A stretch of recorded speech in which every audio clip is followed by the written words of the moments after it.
امام اعظم ابو حنیفہ، سراج الامہ، کشف الغمہ، امام الائمہ، اور کروڑوں حنفیوں کے امام، جن کی وجہ سے ہم حنفی کہلاتے ہیں۔ امام اعظم ابو حنیفہ رحمت اللہ تعالی علیہ، آپ کے پاس ملحدین، ملحد، اللہ کی ذات کا انکار کرنے والے، دہریے، اللہ کی ذات اور وجود کا انکار کرنے والے، جن کے نزدیک کائنات کا نظام خود چل رہا ہے، اس کو چلانے والا کوئی نہیں ہے، اکٹھے ہو کر آئے۔ اور تاریخ امام فخر الدین رازی کہتے ہیں ہاتھ میں تلواریں بھی تھی، ننگی تلواریں ہاتھ میں لی ہوئی، آپ کے پاس آئے۔ کیوں آئے ہو؟ مناظرہ کرنے۔ کس بات کا مناظرہ؟ آپ دلیل دیں کہ اللہ تعالیٰ کی ذات ہے، اللہ کا وجود ہے، کائنات کو چلانے والی ذات اللہ کی ذات ہے۔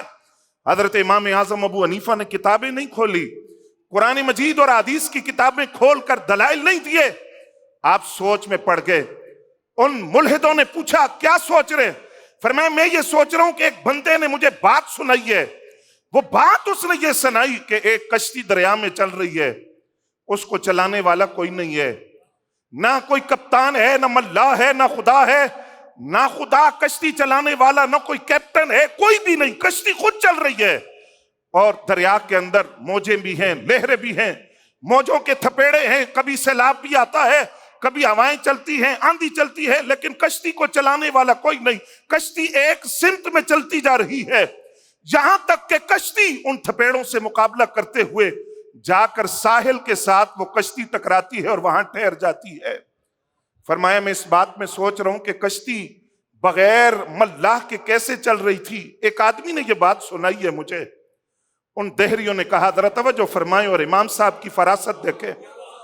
انہوں نے کہا جناب کوئی عقل مند آدمی یہ بات نہیں کر سکتا جو بات آپ کر رہے ہیں، کوئی عقل مند آدمی یہ بات نہیں کر سکتا۔ فرمایا کیوں؟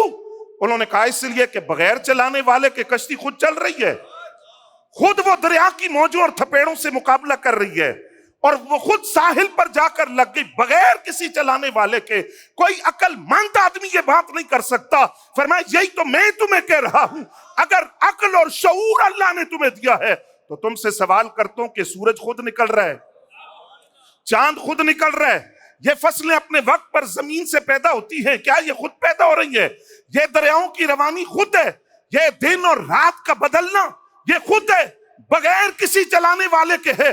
اگر ایک کشتی دنیا کے اندر لکڑی کی بنی ہوئی ایک ملاح، کیپٹن اور نہ خدا کے بغیر نہیں چل سکتی، تو اتنی بڑی کائنات خدا کے نظام کے چلائے بغیر کیسے نظام چل سکتا ہے؟ امام فخر الدین رازی لکھتے ہیں تفسیر کبیر میں، فرماتے ہیں وہ جتنے دہریے تھے، ملحد اور دین کا انکار کرنے والے، اللہ کی ذات کے منکر، وہ حضرت امام اعظم ابو حنیفہ رحمت اللہ علیہ کے قدموں میں گرے اور سارے کلمہ پڑھ کر دائرہ اسلام میں